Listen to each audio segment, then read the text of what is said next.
एकदा अक्कलकोटमध्ये एका गरीब शेतकऱ्याच्या घरी फार दिवसांनी एक पुत्ररत्न जन्माला आलं. संपूर्ण गावात आनंदाचं वातावरण होतं. आई-वडील भक्त होते आणि स्वामी समर्थांवर त्यांची अतूट श्रद्धा होती. पण त्या बाळाला जन्मानंतर काही दिवसांनीच उच्च ताप आणि श्वास घेण्यास त्रास होऊ लागला. वैद्यांना बोलावलं, झाडगांच्या औषधं दिली गेली, पण उपयोग झाला नाही. दिवस ढळत गेला आणि एका रात्री बाळाचा श्वास थांबला. आईनं बाळाला घट्ट मिठी मारून धरण केलं आणि आक्रोश करत म्हणाली, "हे स्वामी, तूच माझ्या पोटी हे बाळ दिलंस. आता असं घेऊन जाशील?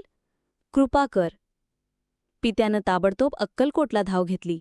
तो रडत रडत स्वामींच्या चरणी पडला आणि म्हणाला, "स्वामी, माझं बाळ गेले, पण तू आहेस ना?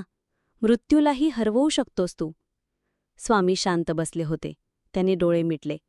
काही क्षणांनी ते हसले आणि म्हणाले, "जा, बाळ झोपलेलं आहे, उठव आणि आईच्या कुशीत दे."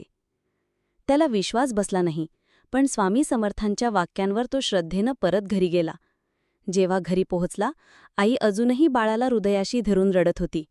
तो तिच्याकडे गेला आणि म्हणाला, "स्वामी म्हणाले बाळ झोपलेलं आहे." त्या क्षणी एक चमत्कार घडला. बाळाने डोळे उघडले, छाती हलू लागली आणि त्यांना आईला बिलगलं. आई-वडील दोघंही अश्रूंनी ओले झाले आणि त्या क्षणी समजलं की ज्याचं नाव घेतलं त्यानं मृत्यूलाही मागे वळवलं. स्वामी समर्थ कोणत्याही संकटातून भक्ताला बाहेर काढू शकतात. श्रद्धा असेल तर मरण देखील परत फिरतं. स्वामी म्हणतात, "भिऊ नकोस, मी तुझ्या पाठीशी आहे."